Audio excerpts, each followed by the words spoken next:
হেই মায়া, আজকে কোথায় ঘুরতে যাবে? সাইকেলটা সাজিয়ে রেখেছি গোলাপ দিয়ে।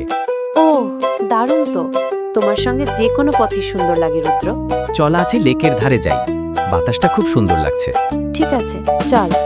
তোমার পাশে বসলে সবকিছুই শান্ত লাগে রুদ্র। জানো মায়া, প্রথম দিন যখন তোমার ফুলের ঝুড়িটা তুলে দিলাম, তখনই মনে হয়েছিল তুমি আলাদা। আমিও সেই দিনটাই মনে রাখি। তখনই বুঝেছিলাম তুমি খুব ভালো মানুষ রুদ্র। আজ তোমাকে একটা জায়গা দেখাতে চাই। কোথায়? এত রহস্য কেন?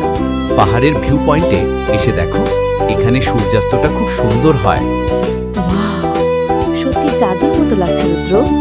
মায়া, তুমি থাকলে আমার পৃথিবী আরও রঙিন হয়ে ওঠে। আর তুমি আমার জীবনের সব থেকে বড় সুখ। প্রতিজ্ঞা করি আমরা সব সময় একসাথে থাকব। হ্যাঁ রুদ্র, সব পথেই সুখ